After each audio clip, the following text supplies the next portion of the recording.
We'll turn now to a different demographic for our next presentation, and young people, also a very important demographic, and as Kim said, a very significant component of the demographics in outer suburban areas.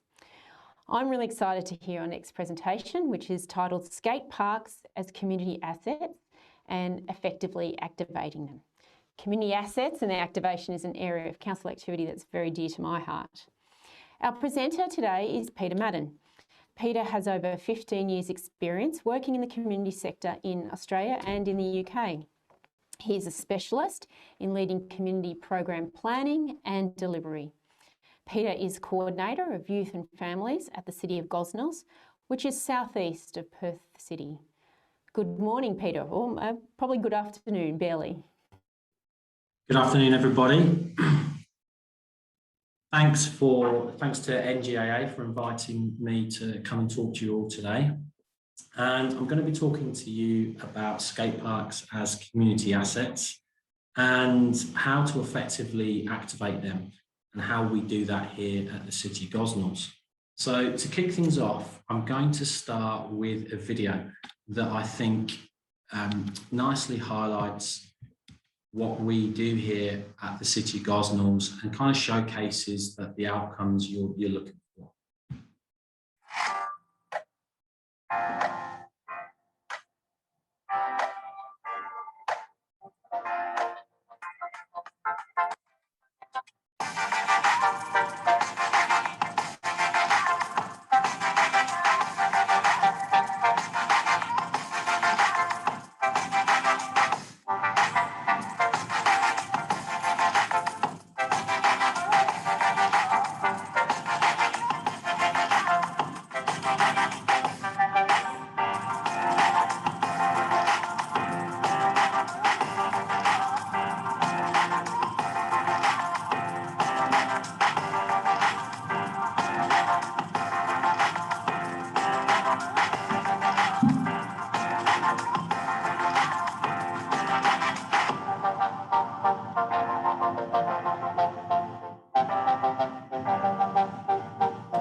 Okay, so hopefully that set the scene nicely for everybody.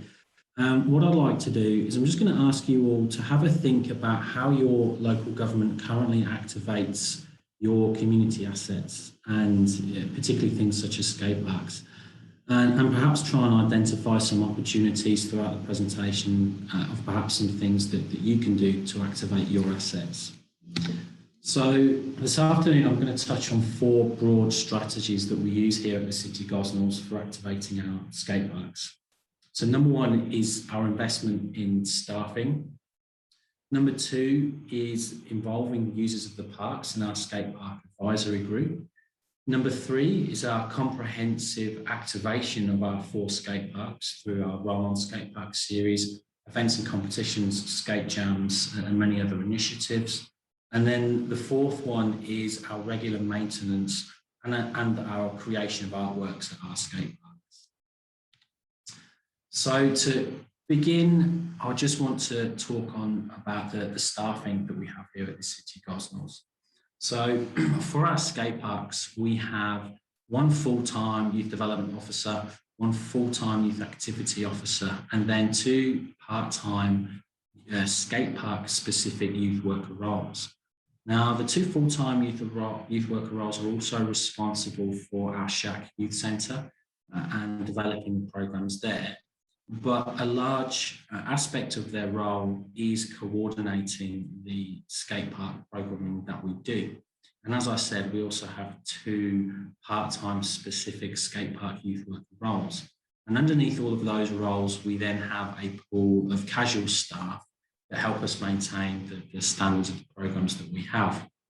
Now, one of the comments I wanted to make on the staffing is that the benefits of having those numbers of staff employed within the organisation. So many local governments will outsource, maybe temporarily or for short periods of time, some activation across their skate parks or other youth plazas. But you really see the benefits, and I think set a really solid foundation for your community programming when those staff are employed internally. And definitely for us here at the City of Gosnells, by doing that, we can make sure that we have a high quality of staff, and also that those staff have access to appropriate supervision, ongoing training, and then access to high-level systems and processes to ensure that the quality of the services that you're delivering to the community is of a high standard. The next aspect I'd like to talk about is our skate park advisory group. So this is colloquially known as the SPAG group. So we have a group of, I think, between 13 and 16 young people aged from 10 to 18 years of age. And those young people are from across the city's 4 skate parks. And they essentially come together, represent the other young people across the skate parks, and provide some input into all of the work that we do across those skate parks. And there's 4 broad outcomes from that group. First is we're encouraging young people to get involved in spaces that's important to them. So, excuse me, lots of these young people go to these spaces, nearly every day. These spaces are important to them. So as a local government, I think it's really important to give those young people an opportunity to get involved in those spaces and have an opportunity to influence how those spaces look, how those spaces feel, and what's happening in them. Secondly, we want to empower those young people to influence a positive culture. So when the staff aren't there, when the youth workers aren't there, young people feel confident to influence the culture themselves. And if they don't feel confident to do that, then they know they can come and talk to us and give us feedback on how those spaces are working. Number 3, the young people absolutely have input into the development of all of the programming that we do around the skate parks, including the skate park art, the competitions, and the rolling skate park series. And then at the end, I really think that the SPAG group, not only for those young people who are involved, but also their peer groups, it helps develop a sense of community at their park, and they really develop that sense of pride in the spaces that they're going to. So on to activation, and I think this is probably where we stand out, the City of Gosnells, from a lot of our other local governments, is our comprehensive activation of our skate parks. So as I said at the beginning, we have 4 skate parks here in the city, and our primary way of engaging not only young people but also the community at those parks is with our skate jams. So our skate jams operate between 10 to 14 sessions a week across the 4 skate parks. And that's 2 qualified youth workers who go to these skate parks with boards, helmets, pads, snacks, first aid kit, and sports equipment, and all manner of other things.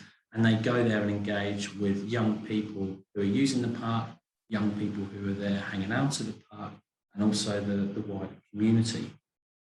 And those staff are the permanent roles, as I mentioned, and because they're there so often, they're in a really good position to develop really good relationships with those young people, and then support them with issues and challenges that might come up for them, either at the facilities themselves, or maybe those are issues or challenges specific to the individual young people themselves. And then further to that, The two flyers you can see there on the screen. On the right-hand side is our roll-on skate park series. So we run this every year between October and the end of April, which will culminate in Youth Week at the end of April. And it's a comprehensive program of different events, skate jams, clinics. And we make sure we try and cater for as many of the different user groups at the skate parks as we possibly can. So there's specific events for scooters, skateboarders and BMX. And we also provide opportunities for girls-only led skateboard clinics and girls-only sessions. And those were really successful for us last year, and something that we're going to really focus on this year and make sure we're providing those opportunities where girls and young women feel safe to come down to those largely male-dominated spaces. On the left-hand side is another example of one of the programs that we've run in the past, and that's the King of the Hill competition.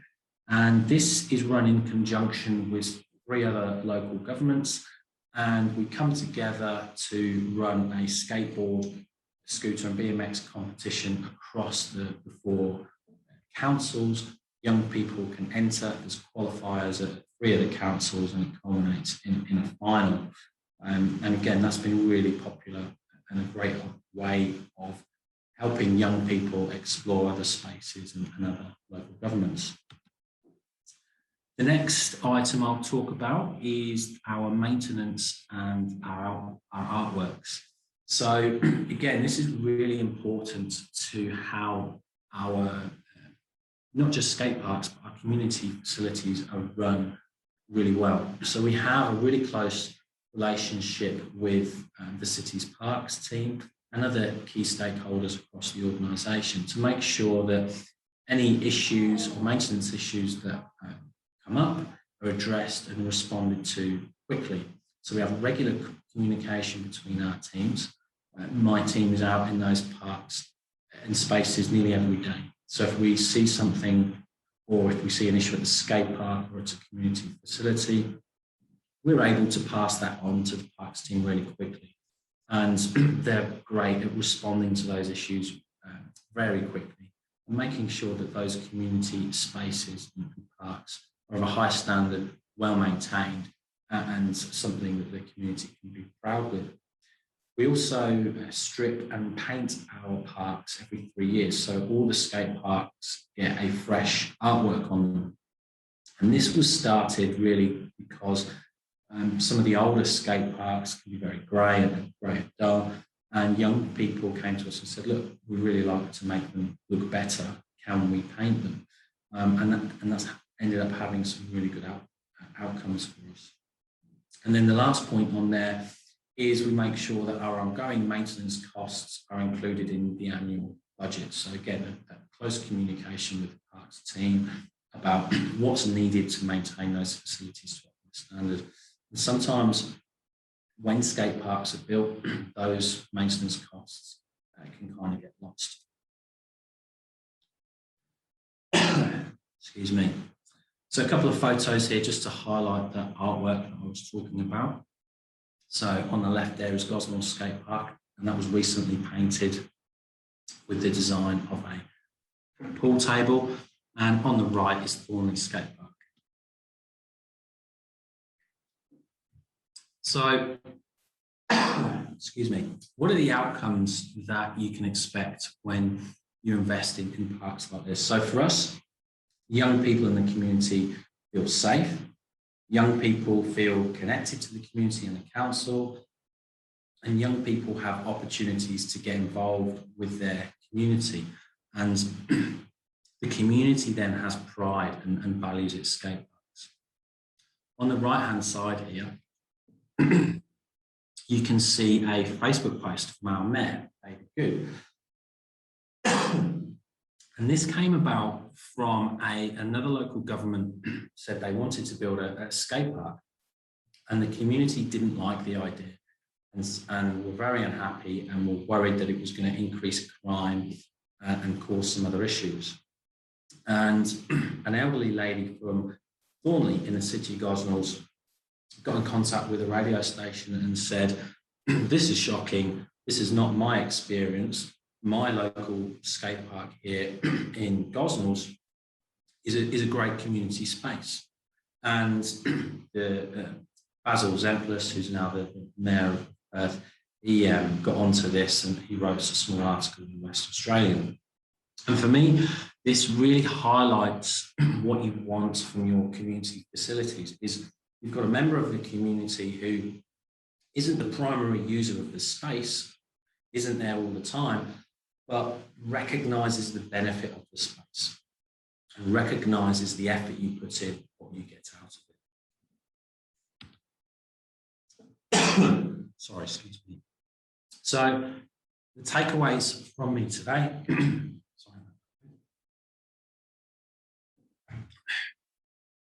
Community assets such as skate parks require long-term investment. Require long-term investment to fully realise their potential. So when you're building a new community asset, you need to think about how you're going to activate it long-term. You need to have a plan and you need to articulate that plan. The activation and management costs, including any staffing proposals, maintenance, events and programming, and all of those costs should be presented to council. Don't just give them the build costs.